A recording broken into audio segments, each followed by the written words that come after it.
Godzilla vs. Titanoboa, the ultimate showdown. Welcome, esteemed viewers, to a clash of titans that transcends time and imagination. Since the dawn of our planet, colossal beings have roamed its surface. But what if two of the most formidable creatures ever conceived were to meet in an epic confrontation? What unfolds when Godzilla, the king of the monsters, faces off against Titanoboa, the largest snake that ever existed?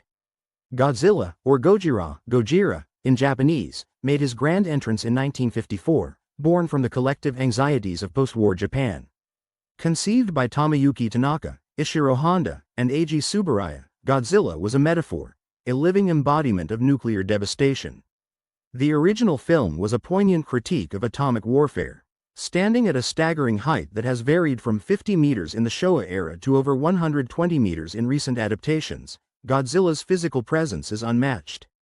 His atomic breath, a nuclear-powered beam capable of melting steel structures and vaporizing opponents, reaches temperatures upwards of 500,000 degrees Celsius. Godzilla's regenerative abilities, termed Regenerator G1, in the Heisei series, enable rapid healing at a cellular level. The introduction of the spiral heat ray in Godzilla vs. King Ghidorah, 1991, amplified his offensive capabilities, while films like Shin Godzilla, 2016, showcased his adaptability, spawning new forms in response to environmental challenges. Godzilla isn't just a monster, he's a cultural phenomenon. With over 36 films, multiple animated series, and appearances in comics and video games, he stands as a symbol of nature's power and humanity's hubris. His iconic roar, a blend of a leather glove rubbing a double bass string, has become synonymous with kaiju culture. In the Cerrejón coal mines of Colombia, 2009 marked a groundbreaking year for paleontology. Dr. Jason Head and his team unearthed vertebrae remains of an unprecedentedly large snake.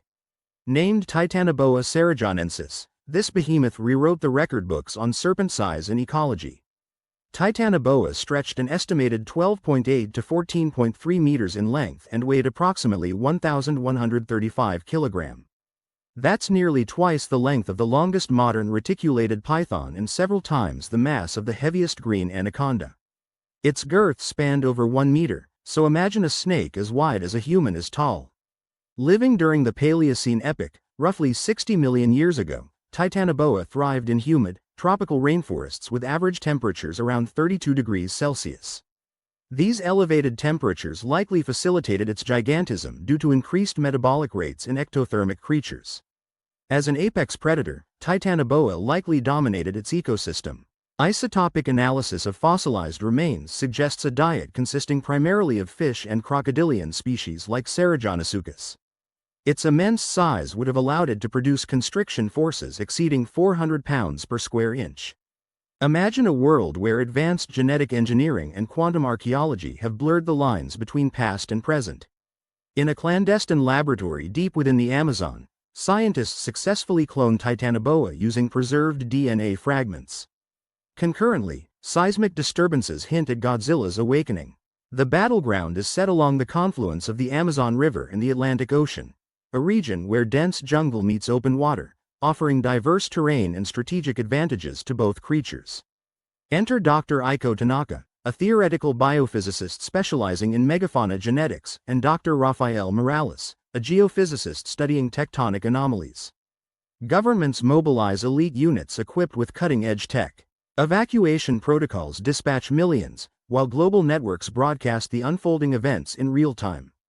Under a crescent moon, Titanoboa emerges from the riverbed, its scales reflecting the faint light.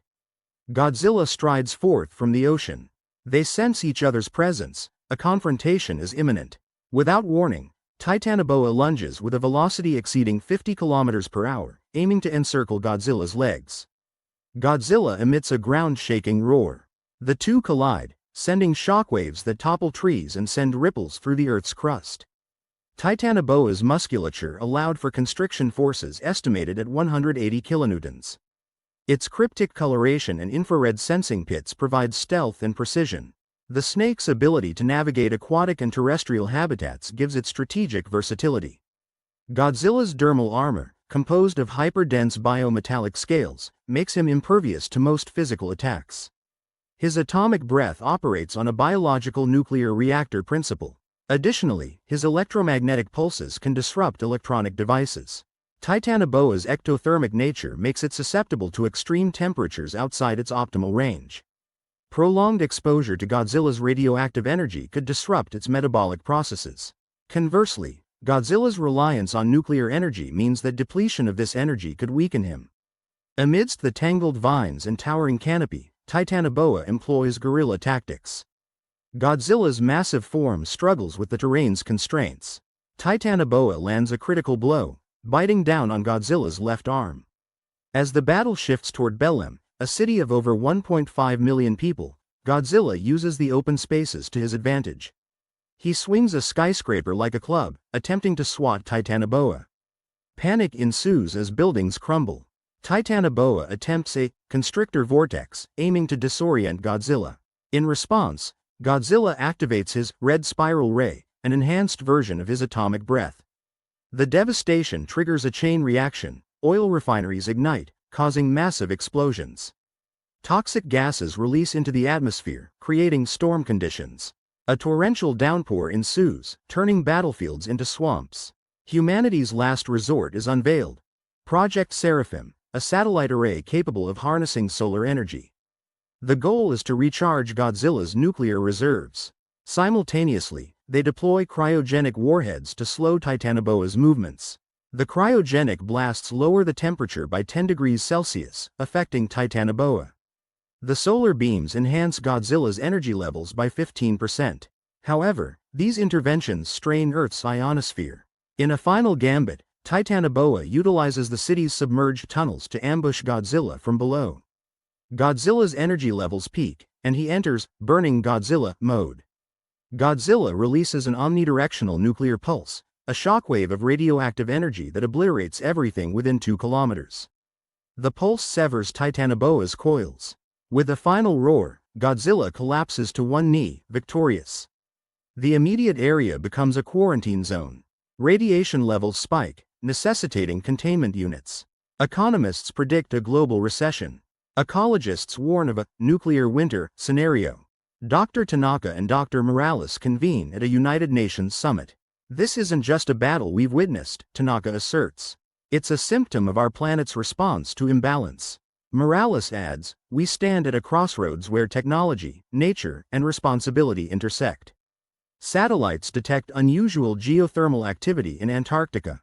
A crevasse opens, and a gigantic eye appears, glaciers crack, and a shadowy figure stirs beneath the ice. Could this be another ancient behemoth?